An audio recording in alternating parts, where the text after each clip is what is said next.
Things get heated. The tense moments at the Capitol as anti-Islamic law protesters come face to face with Muslims. And I asked them to give me your insignia from the unit you're with in the military. The largest motorcycle rally in Texas, but one bike in particular stands out above the rest. Caught on camera, the terrifying moments as a pregnant woman is dragged by carjackers. The Night Beat starts now. Good evening and thank you for joining us. I'm Chris Betts. Tonight a man is dead, another woman in critical condition after a motorcycle and truck collided. It happened in East Austin near the intersection 969 and 973, just a few miles away from where the ROT rally is going on right now. The Night Beat's Aaron Jones joins us now live at the scene with the details. Aaron? Well, Chris, the scene is now clear, but around 5 p.m. tonight, EMS crews responded here to a collision involving, like you said, a motorcycle and a truck. Now, here's what we know. 2 people were affected by this. One man was left dead. Another woman was left critically injured and taken to the hospital. We're told that they were both on the motorcycle and in their 20s. This happened just 5 miles away from the ROT rally, where around 20,000 bikers are meeting this weekend. We spoke to one about the dangers of being on the road on a motorcycle. I mean, the worst thing about on a bike is the people around you. People don't pay attention to us. They don't see us as a threat. But I mean, the biggest thing is that when we go out and ride, we also have a family to come home to. Some of us has kids, I mean, moms, dads, brothers, sisters. So the biggest thing is just when you're out riding, look twice.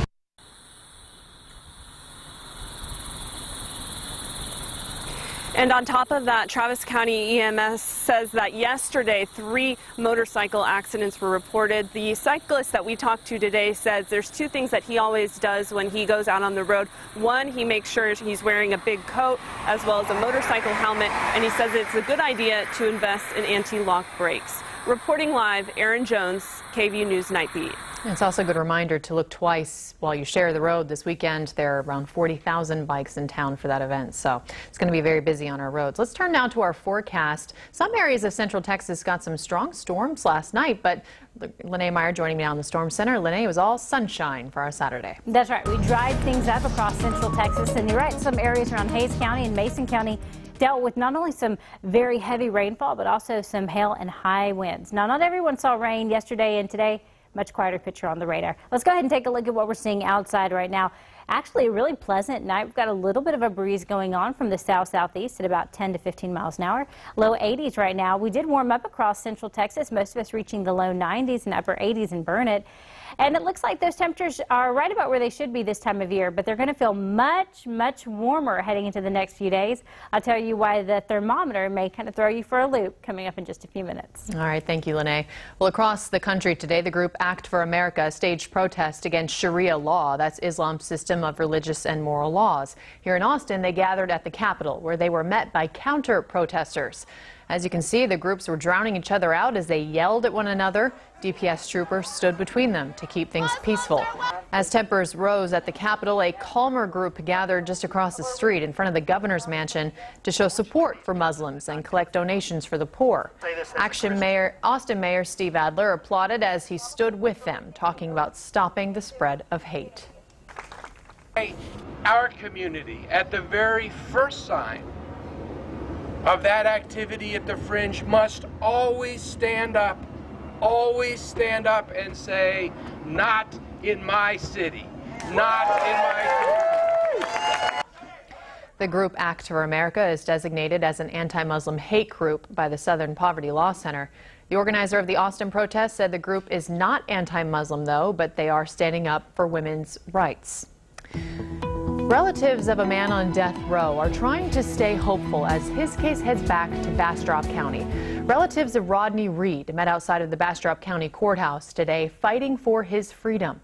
Reid is accused of killing 19-year-old Stacy Stites back in 1996. But last month, the Texas Court of Criminal Appeals sent Reid's case back to Bastrop County, agreeing that prosecutors failed to disclose newly discovered evidence supporting his innocence.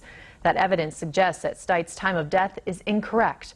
But family members say they're still skeptical about the case going back to Bastrop. We've been fighting this battle for over 20 years. It's the same people that put him behind bars and trying to take his life right here in Bastrop are going to have another chance to do whatever they want to do. Once again, that trial court in Bastrop County has until next month to consider the case.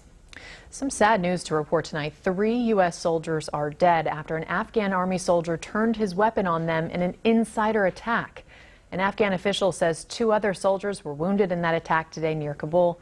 He says the Afghan soldier was killed after that attack.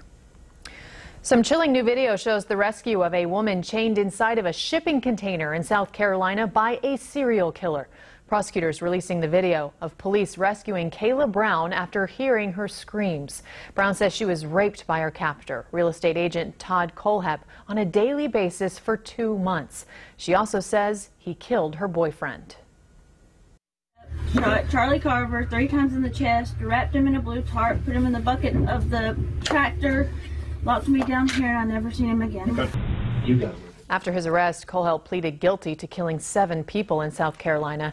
He was then sentenced to 7 consecutive life sentences plus 60 years for other offenses, including the kidnapping and assault of Kayla Brown.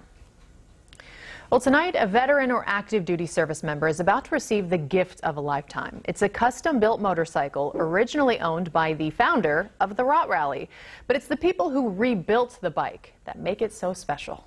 A few Army guys, a couple Air Force guys, and a couple Marines. Permanently etched onto this bike are the insignias from 7 different veterans, one of them from U.S. Marine Corps Major John Lawton. Make it personalized to us and represent the guys that helped build this bike. Each of the 7 veterans who built this bike suffers from post-traumatic stress, but Lawton says the motorcycle gave them a way to work through it together. And so it's a way to get together with other like-minded people with similar traumatic experiences and kind of heal through motorcycles. The bike had humble beginnings. I'm very proud of the work they did. Jerry Bragg is the co-founder of the Rot Rally, and this used to be his 1992 Harley Springer. She took my old bike, which is this one. And get it down to all the nuts and bolts and down to the frame, clean it up, and then we powder coated it and started making the design our own. And this is what you see here, kind of flat track style motorcycle. The 7 veterans working with the organization Motorcycle Missions spent months redesigning the bike. You know, custom wheels, custom paint, the custom seat. So everything on there is one-off and one of a kind. For Bragg, he says giving up the bike was the least he could do. My dad was a veteran, my brother's a veteran. I didn't serve, so maybe I feel guilty. I don't know. He thought he would die with this bike, his words exactly, but for this. To see someone that's been in the military just get that for free means a lot to me. It's worth every sacrifice. One veteran or service member at the Rot Rally going home a very happy person tonight with that new motorcycle.